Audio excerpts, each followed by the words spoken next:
And this is not just a NodPod member. I was telling her off air, weekly through TikTok, DMs me the most amazing feedback about the show. I've come to rely on it every week. She's like, this one was great. It reminded me of when I started. Like, I just love it so much. We have Rachael with us today. How are you? I'm well. How are you? I'm good. And I, just from the few things you said before I hit record, I am like, I can't wait to get into your story. I got my pen. I'm going to be taking notes. So, well, let me ask you this first. How did you find the show? I went on Spotify and I went on recovery podcasts. Oh, cool. Okay. Yeah, it does actually come up pretty high, which is awesome. If you search like addiction or addiction recovery, it's one of like the top ones that comes up, which is really cool. And kind of took us a while to get there. So, okay, good. I'm glad to know that worked. Yes. First started listening to you, I had to catch up because I think I started in like the three quarters through your first season. Okay. And then it didn't take me long to catch up, but yeah. Season 1 was really good. We got so lucky. Yes. It felt very, because I had no idea what I was doing. And we got amazing guests with big followings and great stories who were great speakers right away. Our first 8 guests were great. And Kim and I, my original co-host, we were like, this is amazing. So if you guys have not listened to season 1, I would listen to season 1 again. I think it's actually really good. But, and then we also, I won't disclose his name, but we also have a crazy coincidence, a family member of mine. So you live in Florida. Yes. And a family member of mine was in a recovery group with you. He was in rehab or something. No, it's a 12-step workshop that I do every month. Okay. Yeah. It's like a great synopsis of the steps, and it's a great way to learn how to put the steps into practical application in your life. So yeah. And he was in that. Yeah. And you said, and I know him too. Like he's been around. So yeah. He's awesome, huh? This is my cousin that we're talking about. He's the best. He is. And I just was like, that's your cousin? Well, because you organically said, also, guys, I recommend Chasing Heroin podcast. And he was like, oh, that's my cousin, right? Yeah. When you guys told me that, I felt famous because I'm in California. Y'all are in Florida. And I was like, and to be honest, I first kind of thought he was just saying it to be not like, he texted me and was like, oh, this woman did a workshop and recommended your podcast. And I a little bit thought maybe he was just trying to like hype me up on the show. And then you randomly, when I mentioned it, you DM me on TikTok and you're like, oh yeah, that was me. And I was like, oh my God, that was real. Dude, last week I was actually leading a CA meeting here and someone afterwards walked up to me with his phone open and it had my Chasing Heroin TikTok. And he was like, is this you? I've been following you for a long time. And he had just moved here for rehab and I felt famous. I was like, oh my God, I'm like a celebrity. And there's still like, so like the addict side of me that's like, oh, me? You know? But that's so cool. I love that. Yeah, small world. I know. He's doing okay, right? I haven't talked to him in a little while. I don't see him a whole lot. My meeting attendance has fallen. I still try to go to 2 a week, but I do a lot of women's meetings. Yeah. And I have like 5 sponsees and I do other things. So but I see him on Facebook all the time. Yeah. I do too. He looks like he's living this enchanted life. I'm just like, look at you. Looks enchanted. And he's so cute and golfing. I know. So. Okay, well, let's dive into your story. So why don't you just share with me and with our audience? Because even though you and I talk, I don't know your background. You've already said a few things off air that I didn't know. So where you're from, how you got started using. So I'm from the Panhandle for Walton Beach, Florida. I am the only daughter. I'm an only child, which did not help my self-centeredness at all. I am the only child of 2 users. They were also addicts. Okay. So, most of my life, I craved my father's attention very much. And my mother was very difficult. So he didn't come home a lot. She was just, and when he did come home, he was drunk or whatever, and using. I didn't find that out till later, but yeah, there was definitely drugs involved. So I was a very nervous child because I didn't know what they were going to do. And usually it ended up being this huge dramatic fiasco. And I was such a nervous kid. I just never knew. That nervousness made me really uncomfortable. I can remember being in fight or flight response when I was very young a lot. And, my mother's extended family was very difficult and crazy. And the women, my great grandmother was full-blooded Cherokee Indian. And I don't know if that's why. Oh, that's kind of cool. Yeah, yeah. So, and I don't know if that's why. And then my dad's family, I was born in West Virginia, but they moved to Georgia. So I went to Georgia during the summers, and that was my only semblance of normalcy was going to them during the summer. Other than that, I was in this chaotic lifestyle of just using addicts. And Yeah. so I guess I was about 15 though when I started smoking pot. And then it was a game changer because didn't care what they did. I was like, this is great, man. I don't even care what y'all are doing anymore. So their lives became very quickly chaotic to the point where Department of Children and Families were concerned about me because I was in high school and I was failing. And so they recommended that I go to live with my grandparents. And I did that when I was 16. In Georgia? Yes, Okay. yes, Okay. Statesboro, Georgia. Okay. My grandfather was a pharmacist and my grandmother was a college professor, and they were very normal. Oh, wow. And here they take on this teenager who is anything but healthy. You know what I mean? Like, because I didn't stop smoking pot, and I didn't, I started drinking a little bit here and there, but I did manage to graduate high school, and I got accepted to West Georgia College, Ah, and my several of my very good friends went to West Georgia. Actually, one of my best yeah, friends and went to West it was Georgia. a great area, and I Yeah. went and I did the orientation, and I never went back. I ended Oh up back in no. Florida. Yeah, I ended up back in Florida with my Okay. parents. So Where in Georgia did your grandparents live? Statesboro, Okay. where All right. Oh, I know Georgia Southern Statesboro. University is. Yeah. Okay. I grew up in Peachtree City is where I'm Okay. from, or, Yeah. that's where I went to high school. So you went there, you lived with your grandparents, graduated. Do you know what drugs your parents were doing? Do you know? Well, my dad kind of like he just did whatever. Okay. Cocaine was a big thing, and drinking and pills. Pills were the biggest part of it. My grandmother, my mom's mom, had cancer, and my grandfather was military. And in the like in the Air Force bases back in the 80s, they gave you bottles, like huge bottles of pills, morphine, all kinds of stuff. Now, my mom was a nerve pill, is what they called it. It was a Xanax, Oh, Valium. okay. Okay. Okay. And that's a huge part of my story because I started taking benzos when I was 18. Okay. And that was a game changer for me. I can say that's my baseline for everything was Okay. Xanax. Wow. I had my own script by 23, you know, and benzos are very dangerous because, Yeah. like, for probably from the time I was 28 until I went into prison at 41, I had grand mal seizures every month when I came off. Because you would run out of your Yep. prescription and then have a Yep. seizure. Yeah. And I found a doctor that gave me pills and told me I was epileptic, and so they just wrote me more scripts. Oh, Like, wow.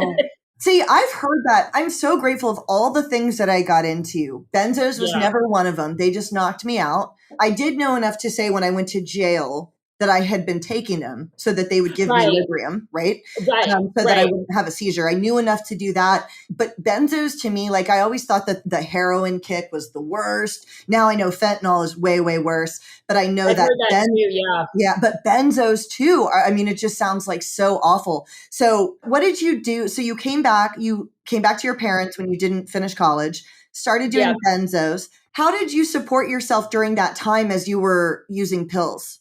Here's the thing. So I was 18, I started waiting tables. Okay. And in Florida, in Destin, Fort Walton Beach, that's all there is millionaires and people who Yeah. serve millionaires. That's all there is. There's not really any, I mean, real estate agents, things like that. But so I served and waited tables, and I was very young when I met my first husband, and I Okay. had my son at 20. Now, in that time, my father, I had been craving my father's attention for many years, and I never had a relationship with him. So when I came back, and then my mom gave me my first pill, and I had a huge resentment for her. And I'll talk about it later because like it paid a huge part of my step work, but it also was a very healing thing. So my father, started seeing me a little bit differently. And so I met my husband. I moved in with him. I got pregnant very quickly, and I had my son, and I was 20 when I had him. Okay. So I tried to maintain as much as I could. I didn't use while I was pregnant, which is probably the last time I didn't use was the 9 months that I was pregnant with him before I got clean when I was 41. Wow. Okay. So my father, he became one of my best friends. Like I became his son through drinking, through partying, and then he also, got a second chance of my son.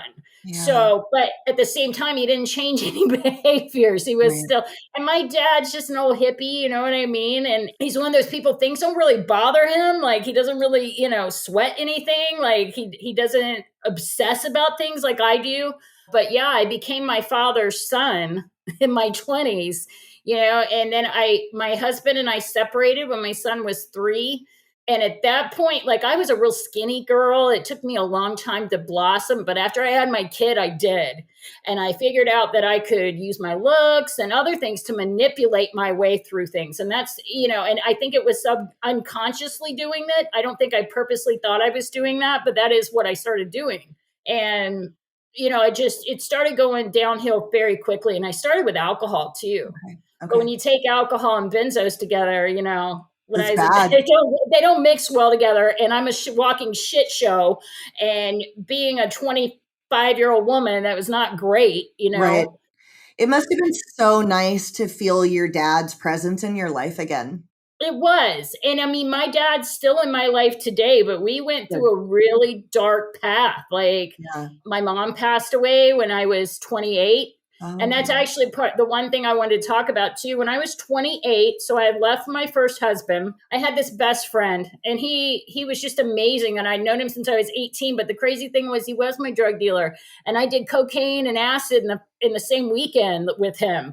And like, yeah, like I had never done those drugs before, and I did all that with him. And he was in an accident, and he was burned from his face down oh, when wow. he was at a party and threw some gasoline on the fire, and it came back up on him. Oh, Yeah. no.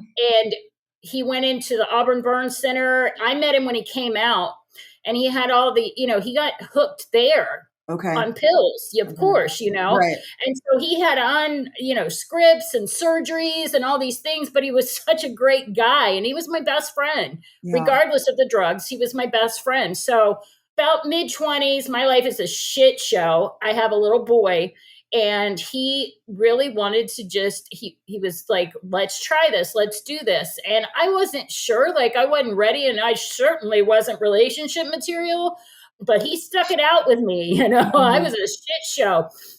I couldn't stay faithful. I was mean. I was drunk. I Oh, was just nasty. And this man stayed with me, and I don't know why, but he did, wow. And so when I was 28, it started, let's see, my grandfather died in October, my mother died in November, and my first husband died in December. And so I had these 3 deaths, and it was unbelievable. I'd never been through anything like this trauma and shock. And my coping skills were drinking, and the drinking wasn't working anymore. So Chuck, he's deceased, so I'll say his name, but Chuck, he was getting methadone from people, and he gave it to me. I didn't know what I was taking. Like, that's just it. I didn't know what I was taking, and I had a huge resentment towards him at one point. But I heard you say it. Normal people don't get strung out on heroin. Okay. Normal people don't just take methadone because somebody gives it to them. Right. Yes. So, That is, you like, know what? That's how I finally released my resentment with I'm sure you've heard me say this on the show, with my ex who got me strung out on heroin. I remember through my last detox, because the guy that picked me up from the doghouse knew my ex very well. right. And I was talking about my ex to him. And I was like, it is his fault, because if I hadn't met him, I would never have done heroin. I'm positive. And that was even still in 2015. And very Right. slowly during that first year, that sponsor that had said to me, no, normal people don't get strung out on heroin. That was years before that. And I finally started to put that together then. And you're right. Like I think about Carrie and Barbara, my 2 best friends that I reference on here all the time, because they're these like upstanding citizens. And like, they wouldn't have done heroin if some guy Right. offered it. They would have been like, what is that? And no, I'm not doing it. You know what I mean? And so it's a way to release that anger. I have 2 questions. How did if you don't mind my asking this, how did your mother die, and how did your first husband die? Okay, so my mother passed away. She had some fluid on her heart. And so my dad and her went to the VA hospital in Biloxi. And there was supposed to be a simple procedure of them pulling the fluid off of her heart. And this being said, my mom my mom invented doctor shopping. Like they made laws because of my mother. Okay. Like her and my grandmother stole scripts and wrote their own scripts at one point and got caught. Like, so their main motive was getting the pills they wanted. So when it came to healthcare, I'm pretty sure that she wasn't completely honest with her doctors. And so I called my dad. Now, this is one of the few times I've ever seen my dad upset. And he was like, she's not good, Rachel. She's just not good. She came out of the procedure. So I went to Biloxi with her sister. And, and this was a crazy time because my dad got shit-faced drunk in the hotel and was like playing music. It was the same shit, right? So I love my dad though, but this is my dad, man. It's just what he does. And so, we got the call at 3:00 in the morning and we just all happened to be awake in the hotel room. And we got the call that she was crashing and we needed to come to the hospital. And, we didn't do an autopsy because like my mom didn't like to be messed with. And I regret it today, but we just kind of accepted it for what it was and let it go. Yeah. And then my husband, like I said, we had been separated and he had back surgeries. And this relationship is kind of super important too, because it started the lie I told myself. Like when I was with him when I was 18, I knew he had a pill problem and I knew that he had a problem but he hated himself. And so in my rationalization, I said, you know what? I'm probably always going to do drugs, but I'm going to like myself. And as long as I like myself, I will be okay. And I carried that with me for a long time. It was bullshit, but I didn't know any better. In my mind, I still like myself. I'm good. That kind of makes sense, though, that would make it feel okay. Because, what happens when we get to the point where we're done, usually what's also happening is that we hate who we've become. It's interesting that you were insightful enough early in your addiction to know that maybe that would be a line later. That's so insightful. It was the only solution I'd ever come up with that worked for me. Right. So I didn't want to lose it. So I had it was like this lie that was totally coded and embedded in my brain that I was okay.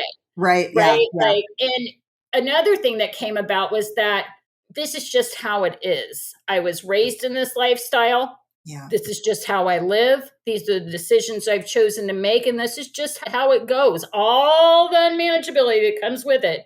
It's just how, and I knew I was an addict, but I was okay with it. That was the lie. I told myself I was okay with being an addict because I didn't know anything else.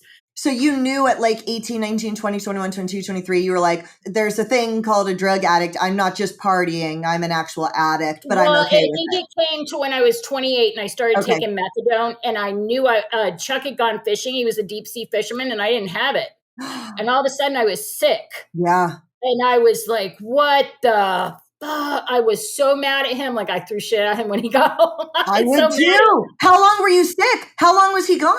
He was 3 days, I think. Yeah. Did you try to find any methadone during that time or did you not really know why it was happening? I didn't even know to do it. I didn't even know to look for it, right? Totally. Like I think that was when shit got real, but I didn't do anything to change it. I just said, okay, well, this is what we do now. Okay. Yeah, now we do methadone every day. So how long had you been were you drinking it? We actually, at that time, we'd get the pink wafers. Okay. It's like he was buying them on the street. Like while we lived in Florida, we bought them on the street. And I don't know why we did that, to be perfectly honest. I think if we went to the clinic, then we were, Yeah. I don't know. Yeah. Yeah. But yeah. And I'm still taking Xanax with it at this point. So like it was when shit got real when I was 28. So my son is 8 and his father just passed away. And like it was heavy, it was a lot of heaviness. And so how did he pass? How did your first husband pass? He overdosed. Oh, he did overdose. He overdosed on Soma and cocaine. Okay. Yeah, he was one of those guys to be like, hey, remember when we took those Soma? I'm like, no, I don't. But whatever. Right. Whatever. That was his thing. Okay. And so this thing happened where I really went downhill, and Chuck and I were living with his mom. We had lived with my dad for a while because my mom had passed away, but like my drinking and partying really got out of hand. And that's when other people started noticing it. And my father-in-law, who just lost his son, and This man was a good man. He is a good man.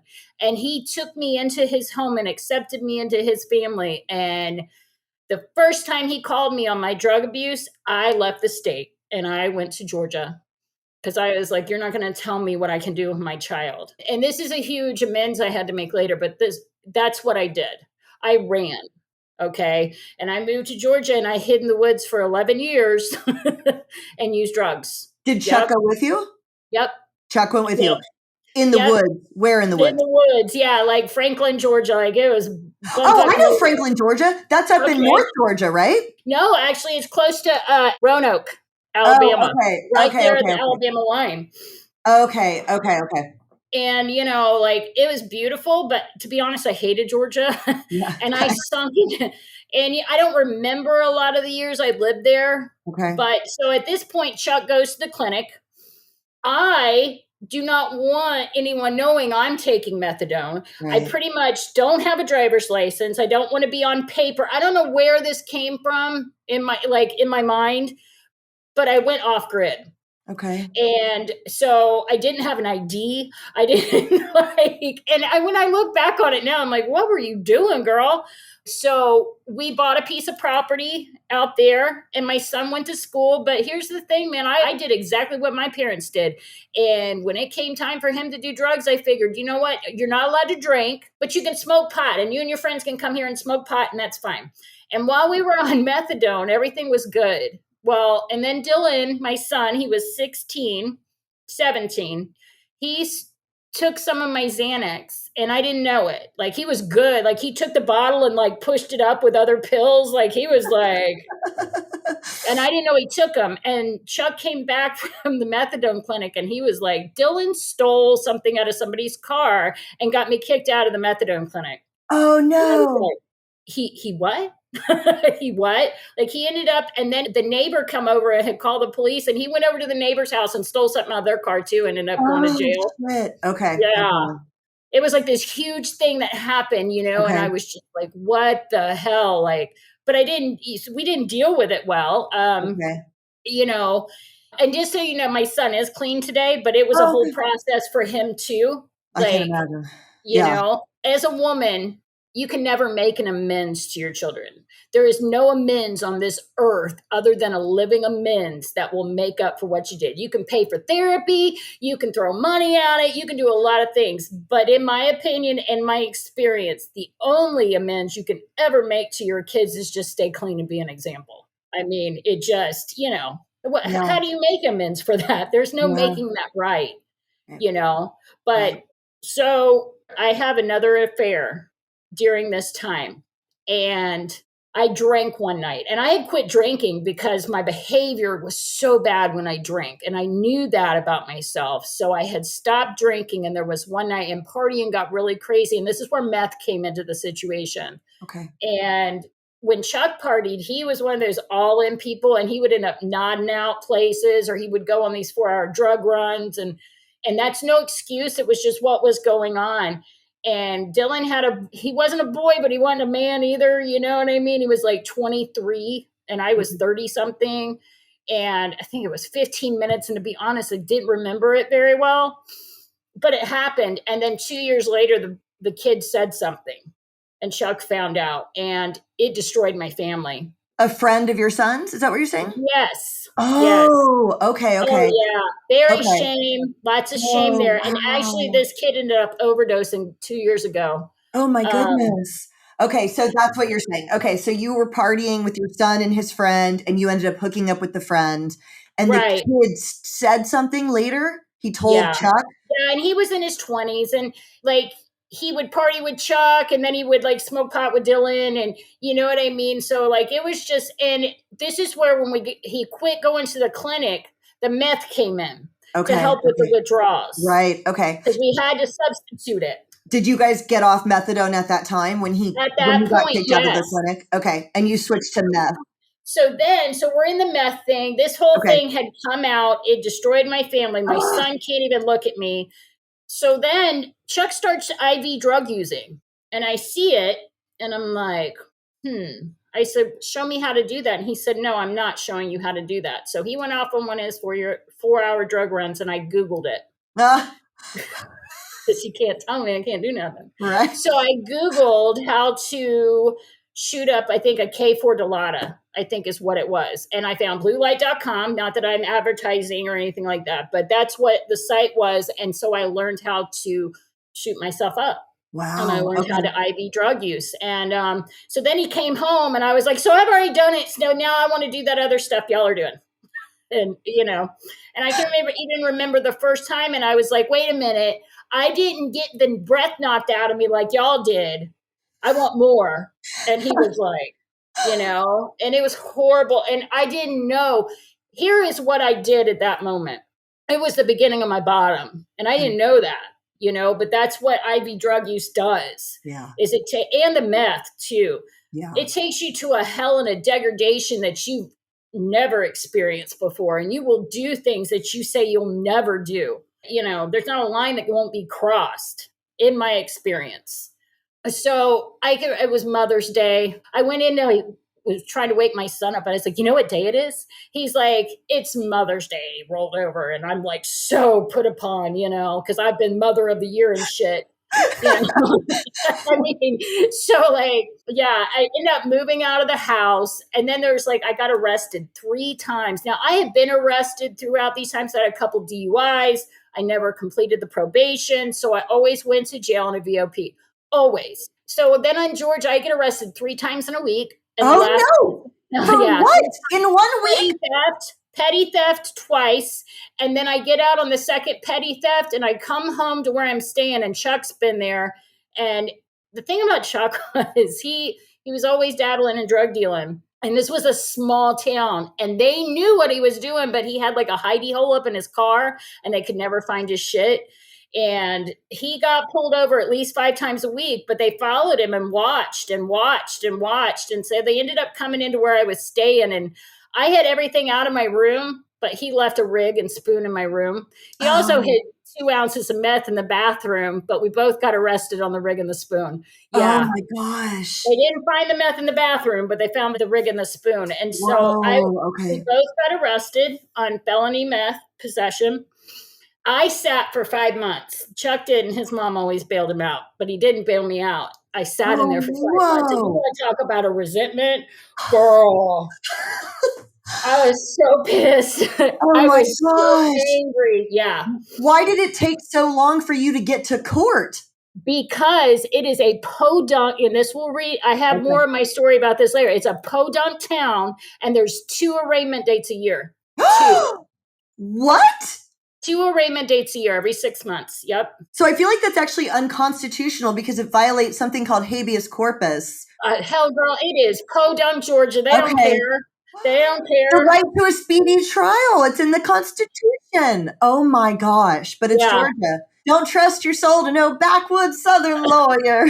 Yeah. So I pled guilty just to get out of jail. I was like, fine, I'm guilty. Sure. Totally. Put me on probation.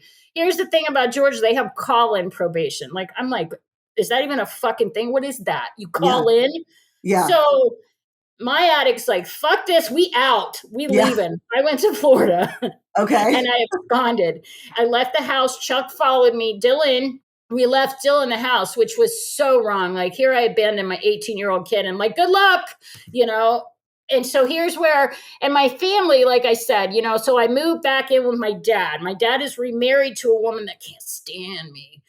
And she is a drug addict. And I call her on all her shit, this poor woman. And I say that now, but I hated her. She was the bane of my existence. She was my nemesis enemy. And I'm, so my poor dad stuck in the middle of this shit, right?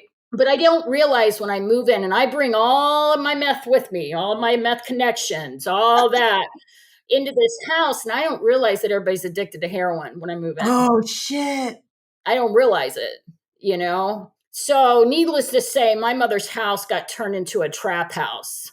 And the shit that went on in that house. And I just I couldn't even leave my house without them taking the hinges off my door and stealing my shit. I had never in my life seen anything like this in my, and I was just like, what the hell, So Chuck and I, we went somewhere And he nodded out in the car. And that was a regular occurrence. He was a nodder, man. He nodded out all the time. Are y'all doing heroin at this point? Did you start doing heroin, or is he nodding out on methadone? What's he nodding on? He's nodding on the fact he stays up for 2 weeks at a time. Okay. Okay. And yes, we had started doing heroin at this point. Oh, okay. Yeah. I met up with somebody I'd known forever, and I was like celebrating because I had some consignment shit that I was doing, some bullshit. And so I was celebrating, and I'm going to do some heroin. Oh my gosh. Okay. Right? Like it was such a, oh my God. Like, and the craziest thing was, and it was before fentanyl. Like I did end up doing some fentanyl before I ended up going away, but like it was still heroin then. But I remember doing it, and like I didn't shoot it out because I was a horrible IV drug user. Horrible. My veins were gone. Now remember I told you Chuck had scars all over him from being burned. Oh my gosh, this poor man. That he was addicted to that needle, man, and he would spend 8 hours in the bathroom just looking for a vein. Yeah. And he, and then the meth would eat holes in his arms. Like it was horrible. It was just so bad for both of us. The crazy thing was we loved each other so much, but by the end of it, the drugs had just destroyed us. You know what I mean? We were no semblance of who we were. We were just two drug addicts trying to make it. So we got arrested again, and it was a possession. And I had 2 peach Xanax in my purse. And I had my own script of Xanax. So I don't know. That's just what they found. I didn't have a bottle for him. So that was my felony possession charge in Florida. Okay. Now, Florida will go to the ends of the earth. Like, I get another petty theft charge. In the meantime, I violate my probation. I'm at my dad's house and I pass out. And my dad's wife called my probation officer at least 15 times, told them I had guns and drugs in the house. Oh, yeah, girl. Like, she doesn't know she saved my life, but she did. And at the time, I did not think so. Are they still married? They are still married, but my dad lives with his sister in Georgia, and I don't even know where she is, to be honest. All right. Yeah.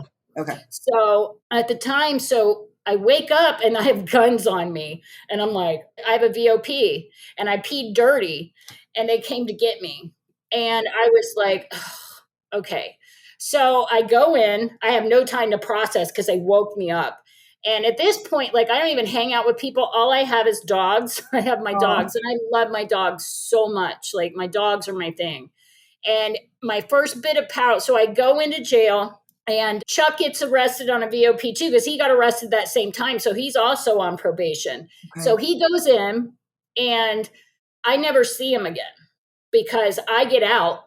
I get out on a VOP. The judge looked at me. He's like, so I'm going to reinstate your probation. And I was like, what? I get to get high again? That was my first thought, is I'm going to get high. Because I thought I was just going to do a jail bit, 6 months. Totally. And he said, no. He said, you come before me again, and I'm sending you to prison for 2 years. I didn't hear that. Right. All I heard was he's going to let me out. And I was high by the time I left the parking lot. My dad came and got me. So Chuck's calling me from jail, and we're talking and everything. And of course I go back to my own antics. I start sleeping with some dude because, like, this is my pattern. I won't want to feel me. And, and I would justify it was just sex. Didn't mean anything, and that was how I justified it to myself at the time.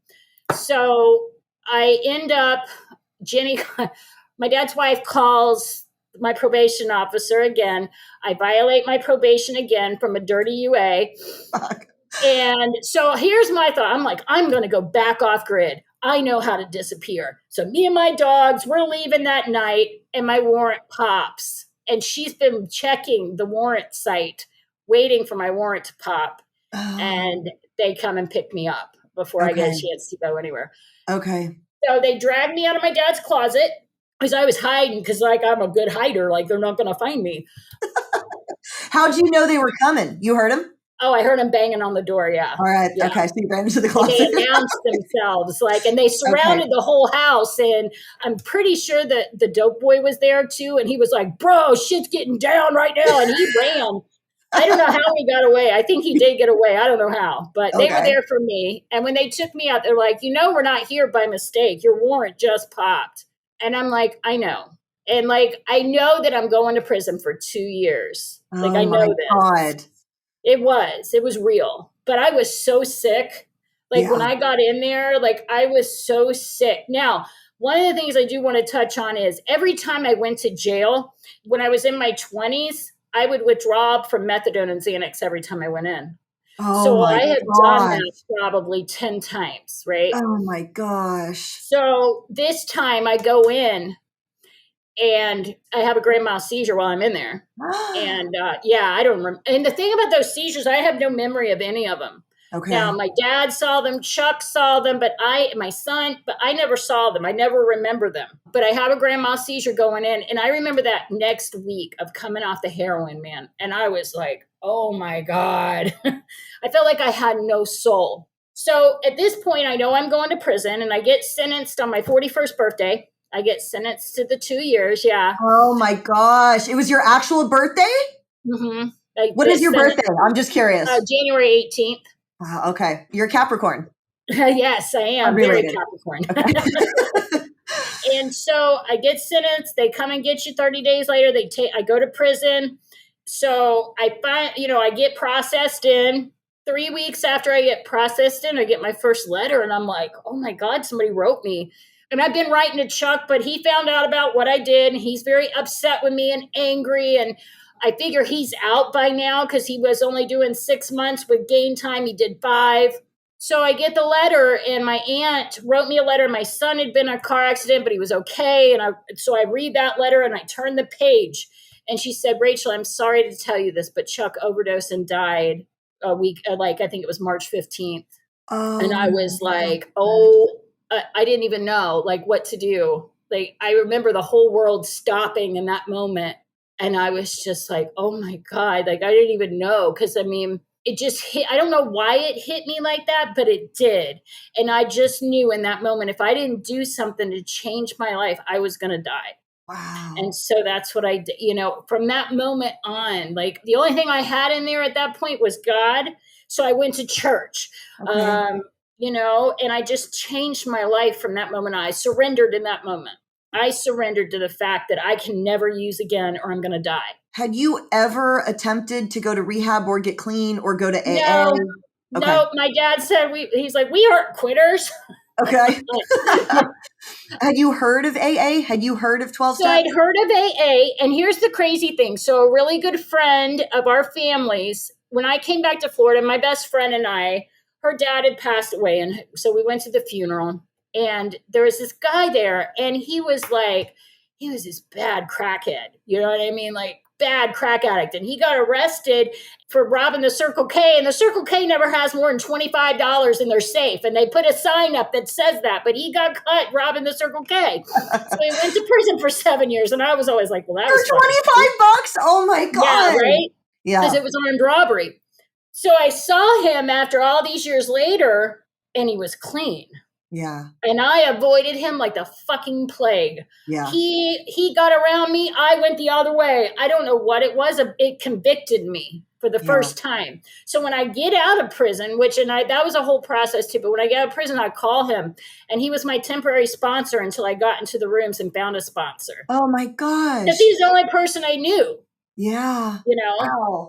So you're in prison, you start going to church because there's dope in prison. Typically, did you come across and you just never did it? Okay. No, man, that, I tried to be invisible in there. I didn't want any problems, because I just didn't want any problems. So no, I didn't use in there at all. Okay. No. Okay. Yeah. Florida prison's no joke. What prison were you in? It was called the Florida Women's Reception Center. There's only 5 women's prisons. Now there's 50 men's.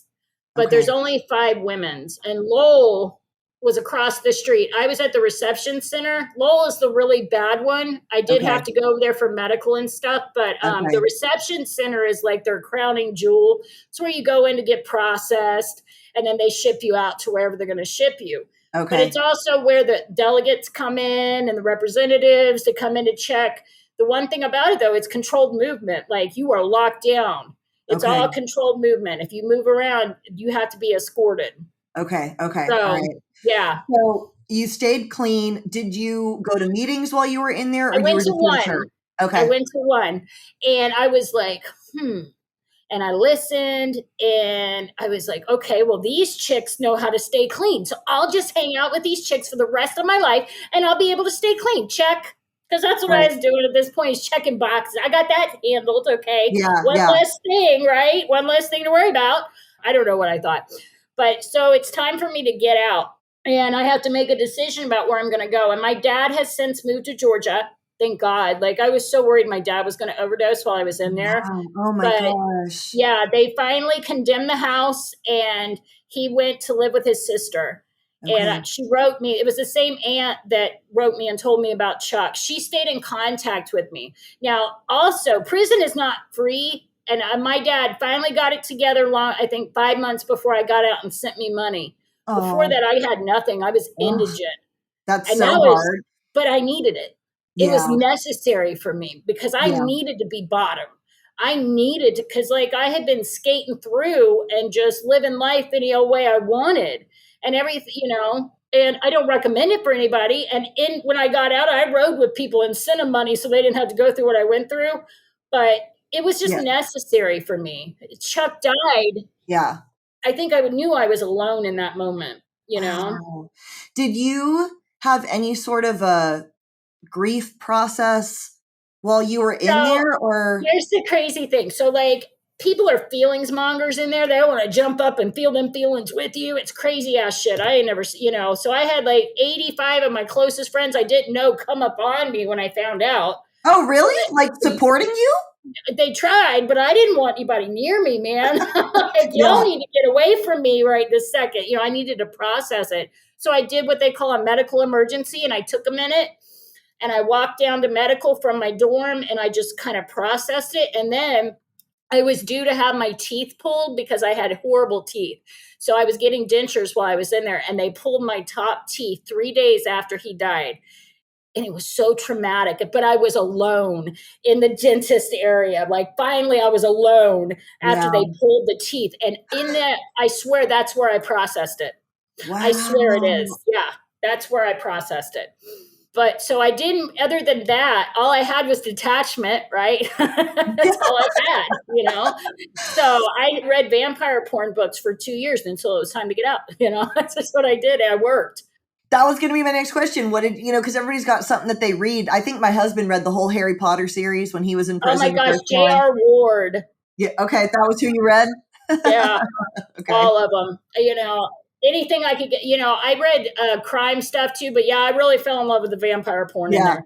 My other ex read the whole Game of Thrones series while he's in there. He's back in there now, actually. He's probably reading it again. But so you get out and you call the one guy that's Well, clean. Here's the thing. So they're going to let me out, and I can't go back to where I'm from. I know what I'm going to use. If I went back to Panhandle and to Fort Walton Beach, I would use. Okay. And so I go to the resource room and I'm like, well, where do I want to go start over? Right. Because that's what I'm doing. I'm going to start my life over. I'm thinking I want to go to the Keys because it's beautiful. Right. I come from a beautiful place. There are no resources in Marathon County. None. Okay. Because I'm getting out and I'm homeless. So I had to find a county where there were homeless and different resources that I could tap into. So I picked Pinellas County on the map. Okay. And it had the second most resources in the state. So I'm due to get out. I find a halfway house that will take me, and I don't have to have any money. Okay. And they will pick me up at the bus station. So all I have about my new life is this little pamphlet from the classification officer, and it's called My Place in Recovery. And I was like, okay, right? Like, I have this big grandiose expectation of how things are going to turn out. Longest night of my life, the day before I get out. I think I would have stayed in there because I was scared to death. For to sure. Just go somewhere new. They don't let you stay. They made me leave. Right. So they made me leave. I got 2 questions. When was the last time you worked? Were you working off and on or no? No, because when my first husband died, I got widow's benefits. Oh, so this whole time you haven't had a job either. Right. Okay. Well, I worked some here and there, but mostly I got benefits for me and benefits for Dylan. Okay. So, yeah, and that played a huge part because I didn't have any consequences really. Right. It's not like they were drug testing me. So, you know what I mean? And that would play into your fear too, because it's not like you have a skill set to fall back on when you leave, right? Right. Oh gosh. Well, I knew I could wait tables. You Like could wait that's tables, always a right? go-to. Okay. You know Okay. what I mean? So, but Were you hearing from Dylan at all while you were in there? no, I did Okay. talk to him as soon as I got out, but Okay. no, I didn't hear from him the whole time. And I had to accept that because, Okay. I up and abandoned his ass. You know what I'm Yeah. saying? And was like, good luck to you. Okay. So I get out and I take the bus. And I remember too, like I stopped at layover in Tampa, and they give you a special bag to take with you because people that are doing like human trafficking look for the blue bags that you carry in prison at the bus stations. So they Oh, don't want you to fall prey to that. So they give you okay. like this little homemade bag to carry your stuff in. And yeah, so it was like really real. I was very vulnerable. And, I didn't realize quite how vulnerable I was. So I Yeah. get to Tampa on the bus. And the first thing I did was go to a convenience store, and they had those like electronic soda fountains, and those were new. They didn't have those before I went in. I didn't even know how to use it. I was like, what the hell is this? Felt like I'd landed on another planet. So I get on the bus, I get to Tampa, and my bright idea, I'm going to get a coffee, like a Cuban coffee. Oh my God. Okay, Like, that's legit though, because when you're locked up and you don't have caffeine, no, dude, no one knows how that feels. That sucks. I went to a rehab that was basically like, it was kind of a lockdown facility. And we only got coffee and I was there for 9 months. We only got coffee 2 weeks out of 4 because it was right, donations. And right. it was so not, and it was just, Maxwell or Folgers. So that's legit that's the first thing you Yeah. did. I would have done the same thing. That coffee was you were probably So so what it wired. did though was you got to realize my system is used to Yeah. what. So by the time I get to Pinellas and get into the intake office, my stomach is like, Yeah. but that's not the only thing. Like this guy that picks me up, he's like almost 7 foot tall and he weighs like 400 pounds and he smells. And I'm like, what the fuck? Oh no. And I get in there and this chick, and we end up being friends later, but this chick looks at me and she's like, how old are you?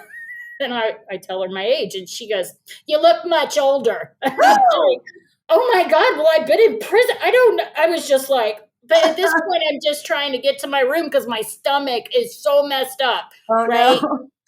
And I look around, and this place is like Melrose meets the Twilight Zone. It Okay. is just nuts. And there's a lot of people that are mentally ill there, and it's a homeless shelter for all intents and purposes. Right.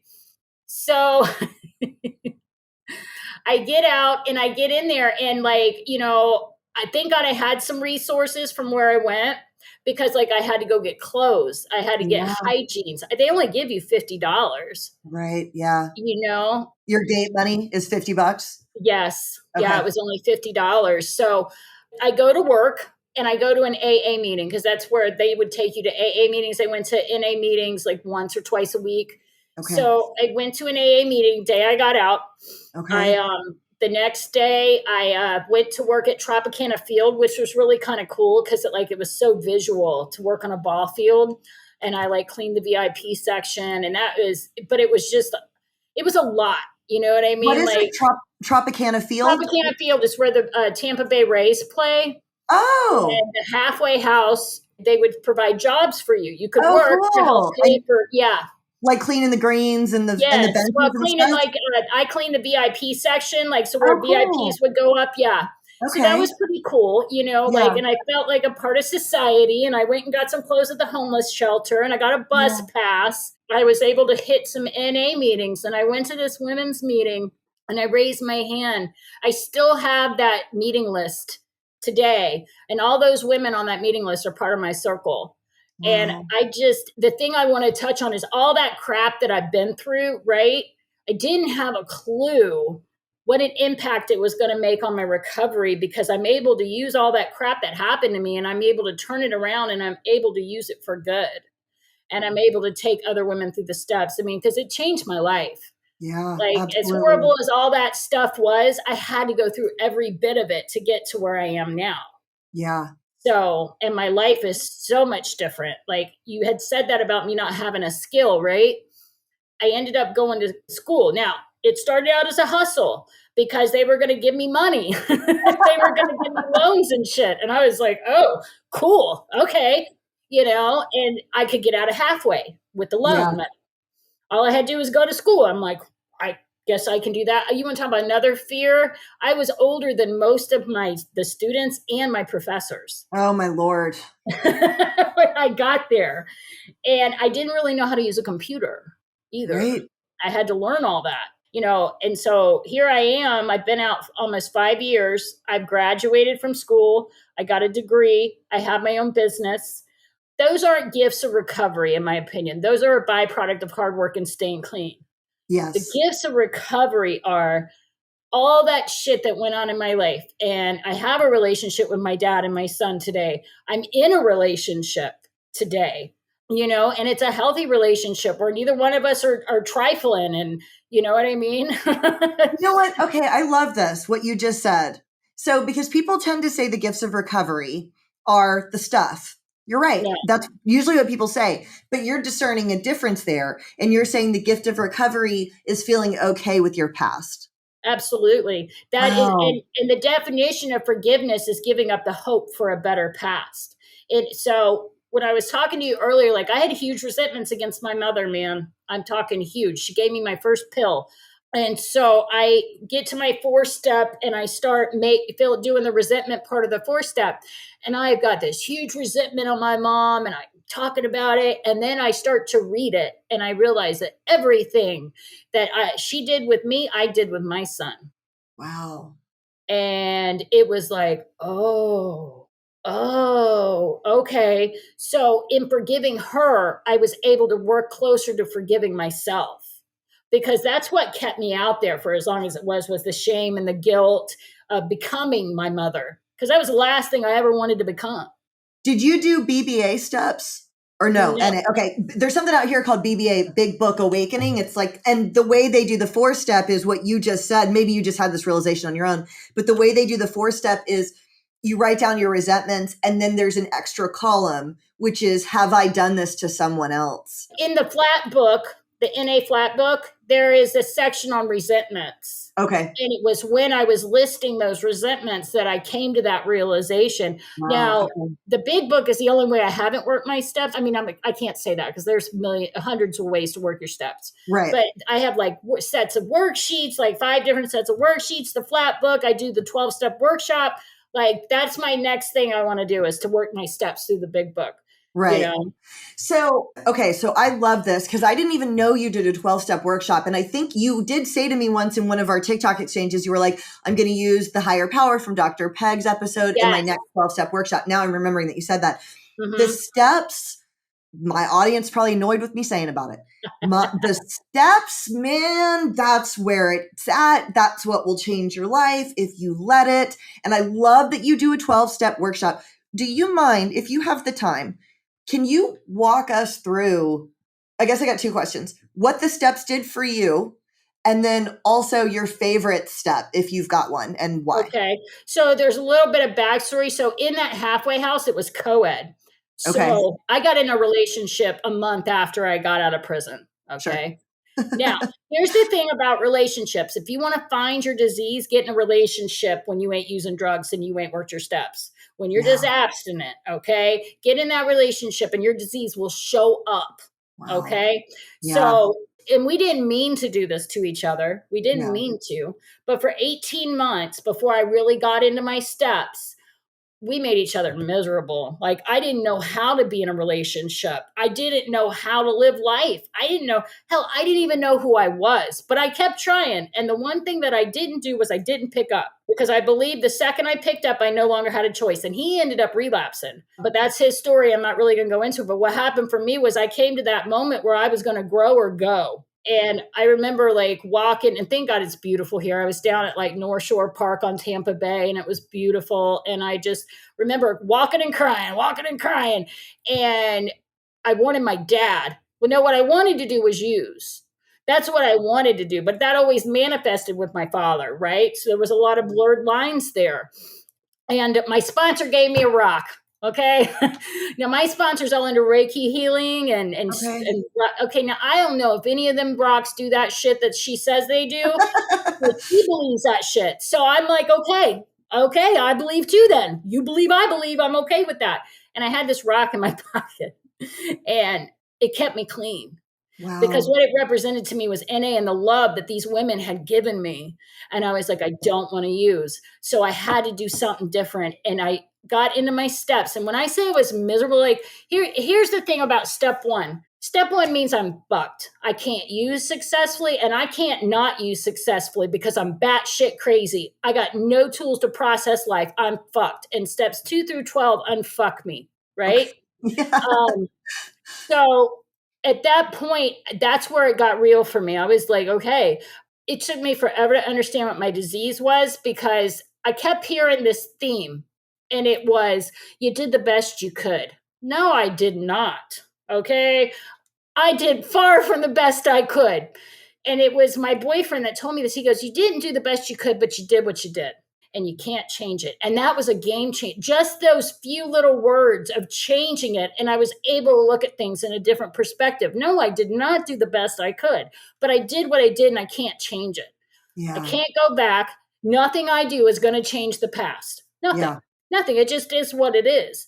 And once I could just walk through that little bit of fear and get into my 4-step, it changed my life.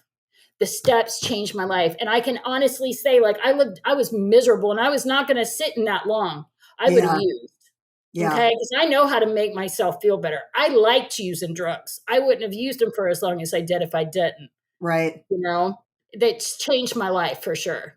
How long ago did you get out? How long has this been? You said 5 years I now? got out on June 27th, 2018. Okay. All right. And what's your actual clean date? November 6th, 17th, 2016. Okay. And that's the day you went in, or when you found out, I guess you went in and then you found out he overdosed like a week later. Yeah, but I from the day they took me in, I never used again. Wow. Okay. Yeah. Okay. And that's where prison saved my life because I think my biggest thing I had going for me is I had 20 months under my belt of abstinence when I came in. Absolutely. That can be so helpful because just getting the drugs out of your system, just that initially, if you can even get that chance, that's why I do like, I never wanted to go to a long-term program, but I needed a Right. long-term program. I needed to be removed from my environment because you can start to see that, physically I feel better. I'm thinking straight. Oh, I used to read. I forgot I used to read. Now I Right. can read Yeah. again. Like all these interests that we have, they can crop back up from abstinence, but you're right, that only gets you so far. Right, it does. And that's where it comes in is how free do I want to be? And for an addict like me, I'm not going to sit in that pain for long. I know I have years and years of proof. It may not have ended well, but I still felt better. I didn't feel like this because Yeah. I felt horrible without the Yeah. drugs and without having healed. Because that's what the steps did for me is it allowed me to heal my past and to get a new present. Yeah. Yeah. And it also gave me a purpose because what I found was like finally when I got through that 4-step, my ass was on fire, man. Dave and I had split up because again, we were making each other miserable. And I moved in with my sponsee sister, man. I just love her. And we were two cool chicks hanging out. And I lived with her for about 3.5 months. And Dave and I decided we were like, okay, we cannot keep hurting each other like this. We have to be real with one another. We're adults. If we can't make this work, then we have to split up. We have to go our own way because, like, I didn't get clean to be miserable and angry and bitter. I don't want to be those things. So I worked my steps and he worked his steps. And this crazy thing happened where we were just able to come together and make it work. Yeah. This is the person you're with right now? Yeah. Okay. Yep. Okay. But like it was for 2 years, we like made each other miserable, because I needed him to act a certain way. So I was okay. And he needed me to act a certain way. So he was okay. And neither one of us cooperated with the other person. So it was just like this. That is a great way to describe codependency. Yes. Because I'm the same way, right? Like if Skylar's doing something, it affects me way too much. You know what I mean? Yeah. It's like I should be able to live my life and work my life despite what he's doing. And it's something I really still work on. But that's like a great way to describe it. Like he needed to act a certain way for me to be okay. And, one of the things I had to take responsibility for how I feel. He is not going to do a damn thing so I feel different. He just isn't. He will not cooperate with me. I've tried. He won't. And so what I have found, and I'm going to use a real simple thing about it, the dishes. He is not going to want to do the dishes no matter what I do. He's not going to do the dishes. Well, who has a problem with the dishes not being done? I do. Then who needs to do the damn dishes? I do. And life is so much simpler if I just do that because I'm responsible for how I feel. If I don't want to feel a certain type of way about the dishes not being done, guess who needs to do them? I do. Right.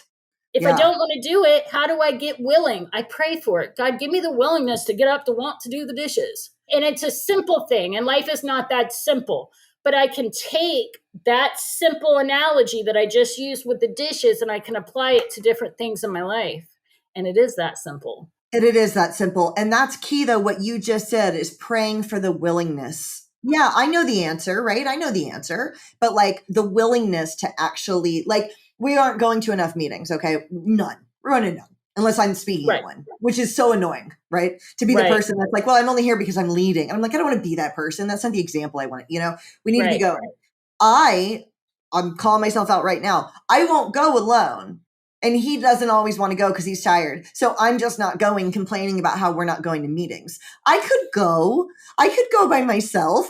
That's how I met him. I was going by myself for years. You know what I mean? Like, and you just reminded me, but I need to pray for the willingness to go. I haven't done that yet. Here's another thing about willingness. I can't pray for willingness as I'm sitting on the couch with the remote in my hand, watching SVU, eating bullshit food because I don't want to leave the house. Right. I have to actually get up off my ass and say, God, give me the willingness to go to this stupid fucking meeting I don't want to go to because I don't want to go. And I go. You mean literally while you're standing? While I'm standing and grabbing my shit to walk out the door. And I forget that I don't even want to do something. It was step work for the longest. God, give me the willingness as I'm picking up my journal and getting the pen. Give me the willingness to want to do this because I don't. I love that. I didn't want to do any of recovery, to be honest with you. I mean, if I'm being 100% honest, I really wanted to go back to what I was doing before. But perfect trifecta of shit had to go away for me to get clean. Yeah. And that's what, and everything that I went through was what was my process. It was what was necessary for me. Rehab would not have worked for me. I would have left. Oh, right. You never went to rehab. You just went straight to meetings. Mm-hmm. Okay. That's kind of unusual. Yeah. I had 20 months clean. So I just went to meetings. Yeah, and, totally. My first sponsor, she was amazing. She taught me how to feel, but it was my second sponsor that loved me until I could love myself. And she is this pink, sparkly, beautiful person. And she's an ex-gang member from California. Wow. She did time on a level 4 yard and she did 6 years. Oh my God. Yeah. And she just celebrated 23 years and she's my pink light in my gray world. I love my sponsor and she was just what I needed. It's a whole group of women. I do hit a lot of women's meetings and some of the women that I have to participate in these relationships. They don't just come to fruition because I walked in and said, hey, I'm Rachel, I'm an addict and I'm trying to get clean. It took work. It took work. Can you talk about that? Because that's something that I struggle with. How have you developed women relationships in recovery? So it started on my 10th step because I found out that I was extremely self-centered. And the opposite of being self-centered is being altruistic, and that is interest in others. So I was like, okay, how can I show? And my big trigger points when I wake in the morning, because when I wake up in the morning, I am saying all the shit that I'm not going to do. I'm not doing that. I'm not going to that meeting. Fuck that person. I'm not doing this because that's what my brain is used to doing. Yeah. So I get up, I do a gratitude list because a grateful addict will never use. And I've heard you say that too. And your understanding of what that statement meant. And so I do a gratitude list. I started sending good morning messages to people. Okay. To get outside of myself. Okay, so what can I do? So I started, and let me tell you, that was a whole process because I'm like, man, don't nobody want to hear from my fuck ass first thing in the morning. Oh my God. But I was like, no, you're going to do it. It doesn't matter what you think or how you feel. You're going to do this because this is what you need to do to combat your self-centeredness. So I did it. And now I message like 50 women every morning. It just is a good morning. I meet newcomers at meetings. I get their phone number and text them my name. And then the women, like women's meetings were a huge part of building relationships with women. Yeah. And it's not to exclude the men, but man, I didn't know how to have a healthy relationship with men, not even friendly. Like, I don't even realize that someone's hitting on me. And before I know it, I'm in this uncomfortable situation and my boyfriend's tripping. So I was like, so let me just go to women's meetings. Like, I can't even deal with you men right now. And that's what I did. And I remember my sponsor looking at me after when Dave relapsed, and she goes, "You need 20 women's numbers." And I'm like, "You need 20 women's numbers. I don't need 20 women's phone numbers. Fuck that. Girl, I got hundreds of numbers today." You know what I mean? He relapsed and y'all got back together afterwards. Yes. Okay, cool. Yeah. Okay. It was like about a year after we were together. Yeah. Oh, okay. That was early on. Yep. And he's got 3 years clean. So, yeah. I have a question. So it's amazing to me when someone, like you said early on, the way that you were raised, drugs were just part of life, right? Yeah. And I've always said, like, for me, I feel like I was so lucky because it was not part of how I was raised at all. And so when I started going down that road, it felt so wrong in my spirit and in my soul. And then more importantly, when I wanted to come back, I knew what life was supposed to look like. I knew it was supposed to be a man that was kind and he worked and he had health insurance and he was nice to me and that's who should be there. You know what I mean? And I knew that I should, I knew what life was supposed to look like. You go to the dentist and you like all the things that some people don't know. And it blows my mind when people don't have that background. How did you even believe and have the faith to know that there was a life that didn't revolve around drugs? Like, how did you construct a life without even knowing what that looked like? Well, now my grandparents did set an example for me that what was normal. But to be honest with you, when I was using, if you even looked like you were going to disagree with the way I was living, I totally cut you off.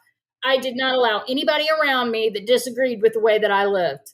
And it was hard when I came back. Like, I had amends to make, and my grandmother had passed away, and she was very angry with the way that I had chosen to live. And she finally forgave me on her deathbed. My dad's sister, my aunt, was very, she believed in me, but she wasn't enabling me. Like, you know what I mean? She just wasn't enabling me. I want to say, and I know it's going to sound so cliche, but I swear I don't really have to figure out what's meant to be in my life. I just have to recognize when something's not supposed to be in my life. So, like, I just made some footwork about going to school, and I just got up every day and went. And then all of a sudden I graduated. Like, I just kept doing the next right thing. And all of a sudden I looked up and I've got some years clean and I've got a business and I've got, and I'm not saying it wasn't hard. It wasn't necessarily hard though. I just got up and did the right thing every day for a while. Yeah. Even though I didn't want to, I did it anyway. I didn't give myself permission. And the path just like unfolded of what was right for you. It did.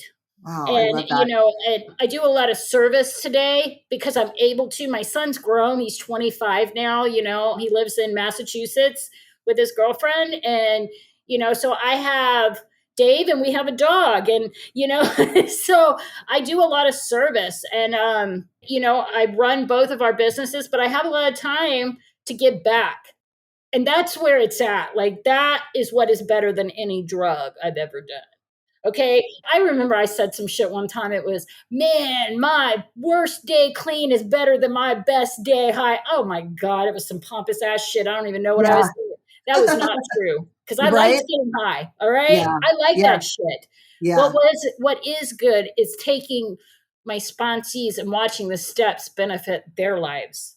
Like, I've taken like 5 women through the steps in the flat book. Cause that's another thing, like everybody, because I do this workshop that kind of got a bad name, like we're saying, oh, it's one and done and you can take all 12 steps in one day. Look, you can do a synopsis of all of them in one day. Right. But we're never done. Yeah. So, And when you say the flat book, you mean the green and gold NA yes, workbook? Okay. yes, Okay, cool. yes. Everybody bitches about it, but that's a great book. That 4-step out of that book is unbelievable and thorough. Yeah. If you guys haven't gotten a hold of one yet, the green and gold NA work step book is great. I also like the worksheets, though. It's a different perspective. It comes at it a little different, Yeah. I'm not crazy about 1, 2, and 3 out of that flat book. It's not great, but that's just my opinion. And here's Right. another thing I've realized. My opinion makes me irrational. And when I'm irrational, I'm emotional. And when I'm emotional, I act like an ass. So I take I take myself out of it. I do my best to. Like, there's been some instances in my recovery, when you're in around 12 step, there's the 13th step in, or the guy at the halfway that's hitting on the girl, or what, you know what I mean? And I get protective of women, and I, want to be their champion. Man, that ain't my role, and that ain't my place. My place is to be a sponsor, take people through the steps. I love H&I. I love going into a treatment facility and carry a message. I also, so remember when I told you I absconded? Yes. In Georgia? Oh, shit. That's right. From Georgia. Right? So they let me out of prison, but I had an in-state pickup only. Okay. And so what does that mean? It means I couldn't go back to the state of Georgia, or if they got me, I was going to go to jail. All right. So I was like, oh, okay, cool. So I just didn't go back. Right.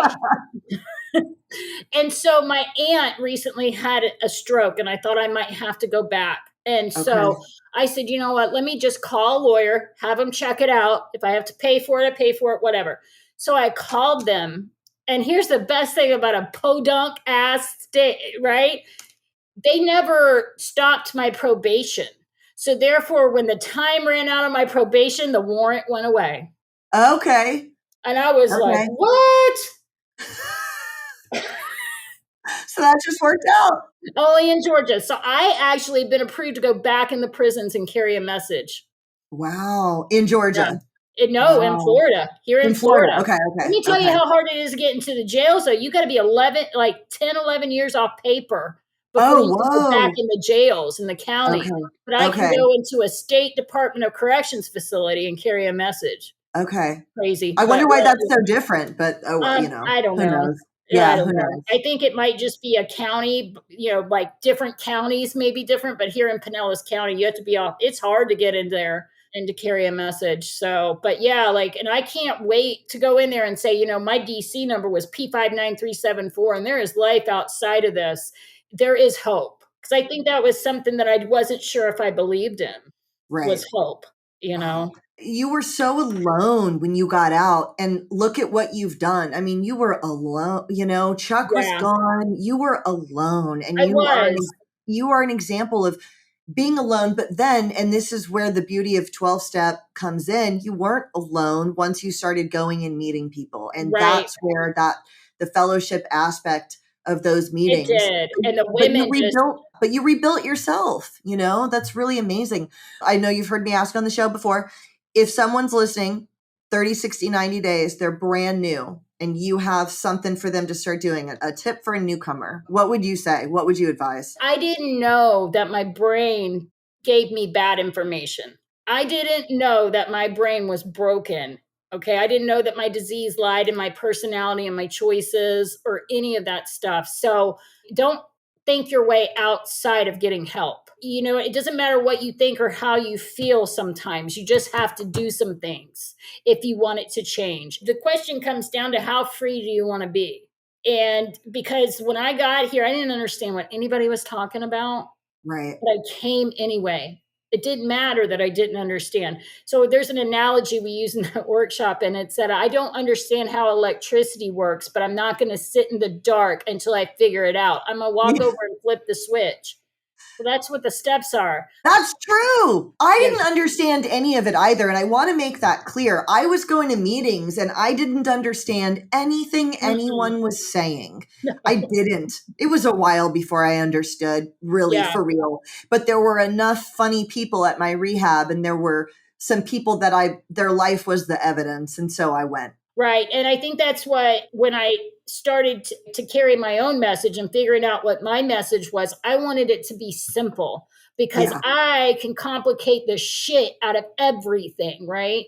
I can make everything complicated because that's what I do. I control chaos. It's my little lie. I control chaos. You Yeah. know, I am an expert at controlling chaos. No, I'm not.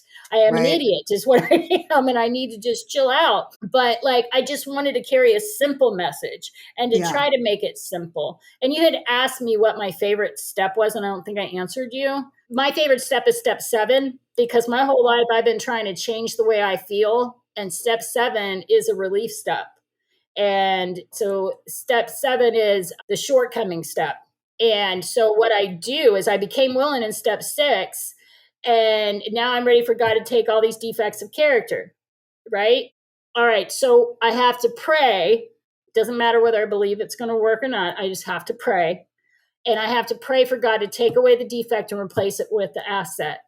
So when I'm being selfish, I ask, or self-centered, I ask for God to give me interest in others, or to become more God-centered. And I can do that with any way that I'm feeling. If I'm feeling like I'm procrastinating, please help me to be more productive. If I am unwilling, give me willingness. And it's just something where I can change the way I feel. So I want you to talk about that a little bit more. Also, this is a common refrain that I hear from people that are anti-12 step. They feel like calling it a character defect is somehow like a bad thing. And I'm like, no. It ends up being really empowering. And I've never really been able to verbalize what I mean by that. Can you explain how character defect is not a bad thing? You're not maligning yourself. And then talk a little bit more about the relief aspect of 7. Okay, so a character defect is just a basic human trait that has been distorted out of what someone normally acts like it. So what may be a defect for or what somebody else does may not be a defect for them because they're normal or whatever, and they didn't go through all the life experiences that you and I have experienced in the degradation of using and all of that. So now I've taken this basic human trait that's normal and fine for somebody else, and I can wreak havoc with it, right? Okay. Right. So I'm taking, and there are so many that we can identify. For me, I'm reactive. I'm super reactive. Yeah. I'm very fear driven. Okay. So self centered fear is at the root cause of our disease, right? And here's what self centered fear is: I'm afraid of losing something I have or not getting something I want. That's tasted horrible coming out of my mouth. I'm like, oh my God, am I really that? Yeah, it comes down to that, Yeah. right? If I'm not going Yeah. to get what I want, or you're going to take something I got, I'm going to act a fool. Okay. Okay. I am going to act a big fool. And my biggest thing was, I'm going to change everything. Like, that was my go to. If this ain't working, I'm just going to change everything. It was a way of running and not Yeah. dealing and detaching. So back to 7 being the relief step, right? So I was working in a restaurant while I was going to school, and I worked with a bunch of people that were addicts and alcoholics. So when they got off work, they got to go and drink or do whatever it was they did to let off steam. I didn't have that luxury, right? And it Right. was something I was concerned about when I went to work there. So I waited a year before I worked nights and stuff. But so in the middle of the shift, when I've got the kitchen's crazy, this restaurant's crazy, somebody just pissed me off, I would stop in the middle of the dining room and have the tray in my hand. And they're like, oh, are you doing that thing you do? I'm like, yes, I'm doing that thing I do, right? Because they all knew I was doing 12 step or whatever. So I would say, okay, God, please take my anger and replace it with kindness. Please take whatever it was that had me spun out and replace it Okay. with contentment and serenity, and let me get through this moment. And I don't care if you got to do it 5, 10, 15 times a day. My higher power always gives me what I need. Always. That's so cool. I love that. I've never heard of this. So this is a way to enact the 7th step in a quick prayer in the Right? moment. Yeah. Okay. In the moment. All right, God, take this away from me. You know what I'm doing right now, and replace it with calmness, serenity, whatever it is that I need. I just take this away and replace it with this. I Right. love So that. it's Yeah. and it has helped me. I don't know how many times. Like, not to say that life doesn't show up and shit happens. You know what I mean? The other day I was late for an appointment with a client, and I mean, like, ordinarily I would have spun this huge and out of control. Like, I still don't drive, and so I was taking a Lyft, but I live at, downtown, so it's real easy to get around. but the lift canceled on me like twice. And I was like, oh my gosh. So I had to walk a mile. That was okay. Like, it was okay. It wasn't even hot. It was nice out. I was like, you are okay, girl. It's not ideal, but you're okay. And if you don't get this client, then it wasn't meant to be yours. Yeah. What's meant to be in my life will be in my life. I don't have to chase it, force it, or anything. I just have to be the best version of me I can be. And it'll just, you know what I mean? Like, and that's the way to live in the moment. I can do some footwork. Now, you don't pray for an A and study for a C, right? Okay. But I don't have to like force things anymore. I do everything in my life one day at a time. I really do. Like my relationship, Dave and I, man, we're just like, we do it one day at a time with each other. You know what I mean? And we've been together 5 years. Are we going to be together forever? We don't even want to put that on ourselves. You know what I mean? That is not correct. And if he's not meant to be in my life, I will be okay. And that was where we both had to get to, was that no matter what happens, we're going to be okay. Yeah. We may not like it. It may hurt. It may, whatever this is, but we're okay. Because as addicts, if I'm not okay, I'm going to use. Yeah. Right. So, and the whole purpose of the steps, and that 12th step is huge. If I'm not practicing a 12th step, I'm not going to get the freedom. What does practicing a 12-step look like for you? For me, it's taking other people through the steps. And that's what it is for me. But not everybody will have that, you know, ability or whatever. It's just what I have. I mean, and I do that workshop. I do H&I. I am the panel leader too on my H&I panel. And then I'm also the alt treasurer for area. Okay. That's a whole different ballgame. Like, I'm not sure. Yeah. Anyway. I did the whole intergroup, you know, people are people. And this is what I always try to tell people. If you don't like 12-step, that's because it's fucking people, bro. Read the literature, do the step work. You do got to find a sponsor you like. I love my. Oh, also, you're the only other Rachel I've met that spells it like Rachel, my sponsor. Oh, she spells it like that too? Yes, AE. And you're the only other person that spells it that way. I do love her. She is speaking my language. I think she was divinely given to me. She was divinely brought to me. It has to be. Yeah. But then outside of that, you know, but yeah, that service, the committee work, once you start getting up into those levels, whew, that's a whole other and you thing. know, but I have to find a way to be true to myself. And that's where it is. Like, because I had a situation where I didn't like it. And I told him, I said, this is icky. That was the only word I had for it. But I'm just telling y'all right now, this is icky. Yeah. And I didn't have to go into why. They all knew why it was icky. I had to find a way to process it, though, where I was being true to who I am. Right. And I took a few days to do that. And I went back to the situation and I handled it with the people. Like, because the players, it didn't matter. I just had to find a way to be true to me and my program and my ideals and how I live my life. Because like not just because somebody's got clean time, don't make them right. Right. You know? Yes. Addicts are humans. Sponsors are humans. People with 20 years are still human.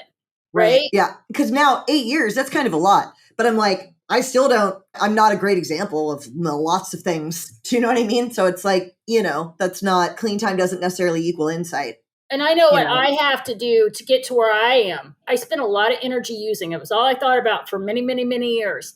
Yeah. I have the freedom in my life today to apply a lot of time to recovery. Like, because I work from home, you know what I mean? I own my own business. Dave owns his own business. So I run both businesses while I'm sitting at home, and I'm able to listen to recovery podcasts or be available for that newcomer when they call, or to sit down and, you know, for 20 minutes every morning and send 50 messages out. And, you know. Yeah, it works for you. I hear you. That makes sense. That's Everybody's got to find something, like, because my sponsees can't do what I do. They have kids and full-time jobs, and you know what I mean? And I had to accept the fact that not everybody's going to do things like I do. And I have to remain open-minded. I like that caveat. That's important, because it's hard for me to do that with, you know what I mean? Especially when I owned my studio. I have one more question, and thank you so much. We're at an hour and a half. I have learned so much from you. Yeah. I can't even believe it's been an hour and a half. I know. I've enjoyed this so much. Like, Me too. The whole time we're talking. Honestly, normally by now I'm kind of like cutting out the clock, but I just looked and I was like, oh my God, it's an hour and a half. I can't even believe it's been this long. I do have another question, and this is for me because I'm curious. You have said several times, how free do I want to be? By that, you mean free from being reactive? You mean free from the character defects that wreak havoc on our life? Well, so what does it say at the beginning? We want to free ourselves from ourselves, right? I don't know if Right. you've ever heard that saying. I want to free myself from myself. Well, how free do I want to be? I can't stay clean on yesterday's recovery. So Okay. every day I have to do things for my recovery. I can't stay clean on yesterday's prayers. I get a daily reprieve and the rent is due every day. Now, how free do I want to be? Well, that's going to depend on how much work I put into it. Okay. It's not a one and done. It's not instant gratification. As much as I was very disappointed in that, because like I said, I came in here with the idea I'm just going to go to meetings with these women for the rest of my life and I'm going to be okay. And that was not an accurate portrayal of what recovery was, Right. But if I had known, I don't know if I would have stuck around. If I really knew how deep I was going to have to go. And I hear this horrible thing about the 4-step. Man, the 4-step's easy. That's 6 and 7. I know. Yeah. Okay. Thank you for saying that. Everybody's like, oh, I don't want to do my 4-step. You guys, there's nothing. It's fine. It's about other people. Yeah. You've already done it. It's about other people. Yeah, write it. It's totally okay. I'm so glad you said that because I used to, even in meetings, people with time, it's become a little stupid joke. You know how there are like jokes that everybody always makes, like the old timers. Well, when I drink, I break out in handcuffs. Like all the cliche jokes. I feel like it's a cliche joke to be like, well, I'm doing my 4-step, kill me, and everybody laughs. And I'm like, it's not hard. I get that you're getting a little laugh there or whatever, but it's not hard. And I spent 8 months on my 4-step and I suffered. I suffered because of that. But the second I finished it, my whole life changed. My whole life changed. And man, I can't wait. If I have problems with somebody, I want to run home and do some inventory because the only thing I can change is me. Serenity prayer. God grant me the serenity to accept the things I cannot change, which is you. I can't change you. To accept the things I can change, which is me, and the wisdom to know the difference. I can't change you. I can't. You won't cooperate with me. So I have to change how I act and react with the world. Okay. And I use the tools of the steps to do that. If you're writing you just said a quick 4-step inventory on someone, can you make up an example, or I can give you an example? Say it's like, someone that I work with that, doesn't like me or something. A situation with a woman that I worked with and I got angry at her. So I made a list of all the things that my sponsor said, all right, I want you to do a resentment list. And that's all she required of me. So I did the resentment list. And when I looked back at it, I was like, okay, so if she makes me feel like this, what can I do so I don't feel this way? Here's what it comes down to. If I'm not willing to change the situation, I have to accept it. Yeah.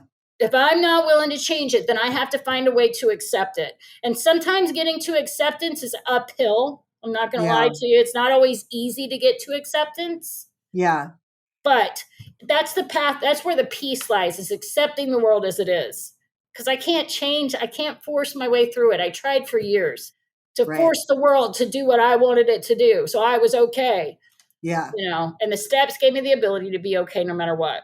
Wow. Well, thank you so much so for welcome. your time. You guys, this is another one. This is a NodPod member who reached out with a story. Again, invitation, you guys, email me. My email changed. The guy that bought my studio, it's a whole thing, but I lost the website briefly. So you guys can email me, Jeannine.coulter10@gmail.com, or DM me on Instagram or DM me on TikTok, which is how we connected. Yes.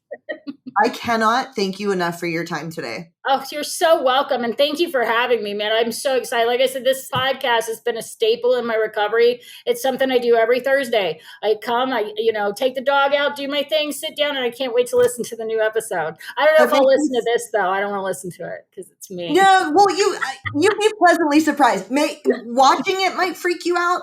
Like, it's hard for me to watch it, but I can listen. But when I watch it, I'm like, Jeannine, like one time I had my hair like this the whole time. Look at that. Look how fucking stupid that looked. And later I was like, I look like half of an elf. It was for a long time. And afterwards I was like, Nate, you need to tell me if I do something. Of course he's not paying attention. Because he didn't pay attention and it didn't No, he's not paying attention at all. If you have one, do you have a favorite episode that we've done? Oh my gosh. Wasn't it Nate that OD'd in the truck? Tommy, when he was driving. Uh-huh. Yeah, while he was driving and he ran off the road. Yes. Tommy. Okay, that was my friend Tommy, the bank robber. That one was great.